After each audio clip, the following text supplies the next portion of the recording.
Hello everyone, তোমাদের এ to Z sports ভয়েসের আরো একটা নতুন ভিডিওতে স্বাগতম। আর আজ আমরা এই ভিডিওতে আলোচনা করব কেকেআর ভার্সেস পাঞ্জাব কিংস ম্যাচটাকে নিয়ে। যেই ম্যাচটা কিন্তু হবে 6ই এপ্রিল, মানে আগামী সোমবার, ঠিক সন্ধ্যে 7:30টার সময় কেকেআর এর হোম গ্রাউন্ড ইডেন গার্ডেন্সে।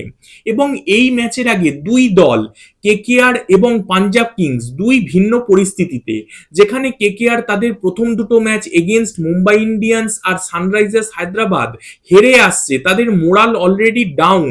অপরদিকে পাঞ্জাব কিংস, তারা কিন্তু তাদের প্রথম দুটো match, first match against Gujarat Titans আর সেকেন্ড ম্যাচ এগেনস্ট সিএসকে, দুটো ম্যাচে কিন্তু তারা জিতেছে। সুতরাং তারা কিন্তু ফুরফুরে মেজাজে রয়েছে এবং ইন ফর্ম রয়েছে।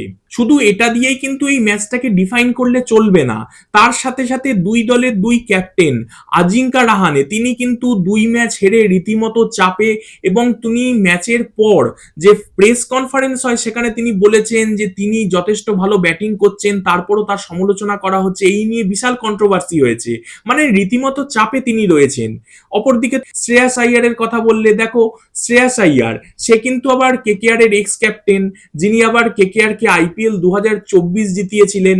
এবং কেকেআর ম্যানেজমেন্টের সাথে সম্ভবত আর্থিক কারণেই তাদের মনোমালিন্য হয় এবং দুই পার্টি আর কি দুই দিকে হাঁটে, যার ফলে কিন্তু এই শ্রেয়াস আইয়ার আজকে পাঞ্জাব কিংসের ক্যাপ্টেন। এবং যবে থেকে তিনি পাঞ্জাব কিংসের ক্যাপ্টেন হয়েছেন, তবে থেকে কেকেআর এর সামনে তিনি যতবার এসেছেন, ততবারই কিন্তু কেকেআর কোনো না কোনো ভাবে কিন্তু চাপ খেয়েছে, বা কম রানে কিন্তু পাঞ্জাব কিংসকে আটকে রেখেও কেকেআর জিততে পারেনি, এমন একটা সিচুয়েশন কিন্তু ক্রিয়েট হয়েছে। সুতরাং শ্রেয়াস আইয়ার, তিনি কিন্তু চাইবেন যে কেকেআর এর সামনে নিজেকে প্রমাণ করতে, এবং তিনি চাইবেন যাতে কেকেআর তৃতীয় ম্যাচটাও হারে। অপরদিকে রাহানে, তিনি কিন্তু চাইবেন যে এই চাপ কেটে বেরিয়ে আসতে এবং কেকেআর কে আইপিএল 2026-এর প্রথম জয়টা তুলে এনে দিতে। এবং দুই দলের ভিন্ন প্লেয়াররা, তারা কিন্তু ভালো ফর্মে রয়েছে। তুমি কেকেআর এর দিকে তাকাও, আঙ্ক্রিশ রঘুবংশী, সে কিন্তু দুই ম্যাচে হাফ সেঞ্চুরি করেছে, ভালো ফর্মে রয়েছে। এছাড়াও ব্লেসিং মুজরাবানি আগের ম্যাচ, মানে এগেনস্ট সানরাইজার্স হায়দ্রাবাদ, 4টে উইকেট তুলেছে। তুমি উল্টো দিকে পাঞ্জাব কিংস এর দিকে দেখো, তাদের প্লেয়ার কুপার কনলি, সে কিন্তু দুর্দান্ত ফর্মে রয়েছে, আগুনে ফর্মে রয়েছে। এগেনস্ট গুজরাট টাইটান্স সে 44 বলে 72 করেছে, আর এগেনস্ট সিএসকে সে কিন্তু 22 বলে 36 রান করেছে। মানে বুঝতেই পারছো সে আগুনে ফর্মে রয়েছে। তার সাথে সাথে কিন্তু কেকেআর কে দেখলেই যে জ্বলে ওঠে, সেই যুজবেন্দ্র চাহাল, সেও কিন্তু ভালো ফর্মে রয়েছে। এবং কেকেআর এর চিন্তা বাড়িয়ে তাদের এক্স ক্যাপ্টেন শ্রেয়াস আইয়ার, সেও কিন্তু আগের ম্যাচ এগেনস্ট সিএসকে 29 বলে 50 রান করেছে, মানে সেও কিন্তু ফর্মে রয়েছে। এরম একটা পরিস্থিতিতে কিন্তু দুই দল একে অন্যের মুখোমুখি হচ্ছে।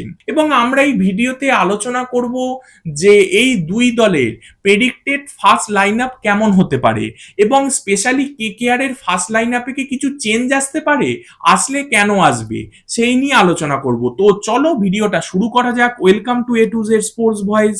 তোমরা যদি চ্যানেলে প্রথম এসে থাকো, তাহলে সাবস্ক্রাইব করে বেল আইকনটাকে বাজিয়ে দাও ফুটবল এবং ক্রিকেট সংক্রান্ত যাবতীয় আপডেট পাওয়ার জন্য। আর ডেইলি আপডেটেড থাকার জন্য আমাদের আদার social media ID Facebook, Insta, এগুলোকে ফলো করে রাখতে পারো। নাও কাম টু দা পয়েন্ট। দেখো, প্রথমেই যদি কেকেআর এর কথায় আসি, কেকেআর যেমনটা বললাম যে তাদের প্রথম দুটো ম্যাচ এগেনস্ট মুম্বাই ইন্ডিয়ান্স আর হায়দ্রাবাদ, দুটো ম্যাচে কিন্তু হেরেছে, মানে রীতিমতো চাপে রয়েছে। এবং চাপে থাকার জন্য যখন ক্যাপ্টেনের ওপর তার দায়টা গিয়ে পড়ছে, ক্যাপ্টেন সে আবার ম্যাচের পরে প্রেস কনফারেন্সে বলছে যে আমি তো ভালো ব্যাটিং করছি, সবাই আমায় দোষ দিচ্ছে। মানে এই নিয়ে একটা কন্ট্রোভার্সিয়াল ফিল্ড কিন্তু তৈরি হয়ে রয়েছে। এবং তৃতীয় ম্যাচটাও যদি কেকেআর কোনোভাবে পা পিছলয়, কেকেআর এর সব দায়টা গিয়ে পড়বে রাহানের ঘাড়ে, এবং হয়তো রাহানেকে ক্যাপ্টেন্সি থেকে সরিয়ে দিয়ে রিঙ্কুই ক্যাপ্টেন হবে। এবং যা পরিস্থিতি, কেকেআর এর কাছে কিন্তু এই ম্যাচটা মাস্ট উইন ম্যাচ। এবার এই মাস্ট উইন ম্যাচের জন্য কেকেআর এর কি ফার্স্ট লাইন আপে কিছু চেঞ্জ আসতে পারে, প্রশ্ন হচ্ছে এটা। দেখো, ফার্স্ট লাইন আপে যদি কিছু চেঞ্জ করতে হয়, ধরো নারিন আগের ম্যাচে আমরা দেখেছি নেমে অল্প কয়েকটা বল খেলেছে, এবং তার মধ্যেই সে সম্ভবত 12 রানের মতন করেছে, দুটো 6 মেরেছে আর কি প্রথম দুটো বলেই। সুতরাং নারিনকে অনেকে বলছে ওপেন করাতে। এবার নারিনকে তুমি যদি ওপেন করো, তাহলে আজিঙ্কা রাহানেকে সরাতে হবে, কারণ আজিঙ্কা রাহানে তো যদি ক্যাপ্টেন থাকে, তাহলে তাকে ওপেনিং করানো ছাড়া আর উপায় নেই। আর ফিন অ্যালেনকে তুমি সরাতে পারবে না। কারণ রাহানে আর আংক্রিস একেই কিন্তু এক লাইন আপে তারা খেলতে পারে না, কারণ দুজনেই কিন্তু অ্যাঙ্কার টাইপের প্লেয়ার। তাছাড়াও আজিঙ্কা রাহানে সে স্পিন ভালো খেলে না, তাকে যে মিডিল অর্ডারে তুমি নামিয়ে আনবে সে কিন্তু ভালো খেলতেই পারে না স্পিনটা, সুতরাং তার ব্যাটিং ভ্যালু 0 হয়ে যাবে। সুতরাং নারিনকে তুমি কিন্তু কখনোই টপ অর্ডারে তুলতে পারবে না। তাহলে কি দেখা যাবে যে ব্যাটিং লাইন আপটা যেটা আছে, আমার মনে হয় সেরাম ব্যাটিং লাইন আপ নিয়েই কিন্তু নামবে কেকেআর। সেক্ষেত্রে রাহানের সাথে হয়তো অ্যালেন ওপেন করবে, 3 Angkrish, 4 Cam Green, 5 Rinku, 6 Ramandeep, 7 Anukul, 8 Narine, 9 Varun, 10 Vaibhav, 11 Muzarabani, আর ইম্প্যাক্ট প্লেয়ার হিসেবে অ্যালেনের পরিবর্তে হয়তো কার্তিক ত্যাগী আসবে। এরমই কিছু হতে চলেছে। এবার দেখো আরেকটা চেঞ্জ করা যায়, কিন্তু এটা কেকেআর তো, স্পেশালি কেকেআর এর তো আবার ক্যাপ্টেন ডিসিশন নেয় না, ম্যানেজমেন্ট নেয়, যেমনটা আমরা শ্রেয়াস আইয়ারের ক্ষেত্রেও দেখেছিলাম। শ্রেয়াস আইয়ারের নিজের বক্তব্য রয়েছে সেখানে, তোমরা জানো, যারা আর কি কেকেআর কে ফলো করো তাদের আইডিয়া আছে আর কি। সুতরাং কেকেআর যদি একান্তই চায় যে বরুণ চক্রবর্তী অফ ফর্মে যাচ্ছে, তাকে আমরা খেলাবো না, এবং আমরা রাহানের একটা বক্তব্য দেখেছি যে তিনি এক্সট্রা ব্যাটার খেলাতে চাইছেন, তো এরাম যদি হয় সেক্ষেত্রে কিন্তু বরুণ চক্রবর্তীর জায়গায় তোমরা দেখতে পারো যে সার্থক রঞ্জন বা রাহুল ত্রিপাঠীর মধ্যে কাউকে খেলতে।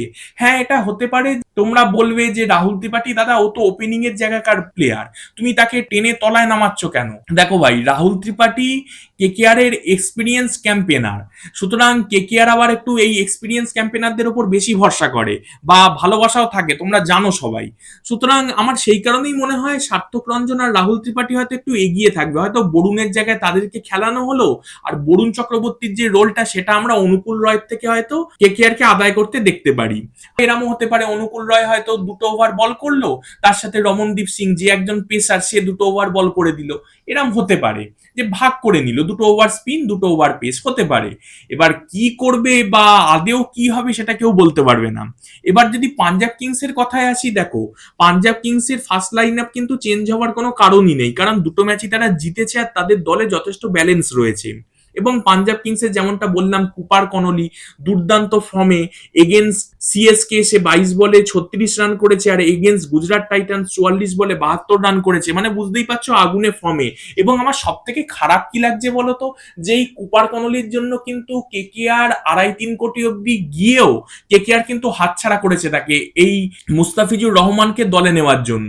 সুতরাং তার পেছনে যদি আজকে কেকেআর, অবশ্য কেকেআর এর দোষ আমি দিচ্ছি না, কারণ কেকেআর তো জানতো না যে মুস্তাফিজুর রহমানকে বাদ দিয়ে দিতে হবে, তাহলে নিশ্চয়ই কুপার কনলিকে দলে নিত, খুব স্বাভাবিক ব্যাপার। ইভেন কার্তিক শর্মাকেও হয়তো দলে নেওয়ার চেষ্টা করতো, কিন্তু সেটা হয়নি, সেটা হয়নি। যাই হোক, পাঞ্জাব কিংস এর ফার্স্ট 11 এর কথা এলে দেখো প্রিয়াঙ্ক সারিয়ার সাথে প্রভসিমরন সিং তারা কিন্তু ওপেন করবে, এবং এই প্লেয়ার যারা কিন্তু দুজনেই ইন্ডিয়ান, তারা কিন্তু প্রত্যেকেই দুর্দান্ত ভালো ফর্মে রয়েছে, এবং ইন্ডিয়ান জুটি হয়ে এরম আগুন লাগানো ব্যাটিং এটা কিন্তু খুব দেখা যায় না, এবং যার কিন্তু সম্পূর্ণ কৃতিত্ব যায় শ্রেয়াস আইয়ারের উপর, যে কিন্তু ইন্ডিয়ান প্লেয়ারদের থেকেও কিন্তু তাদের বেস্টটা বার করে আনতে পারছে।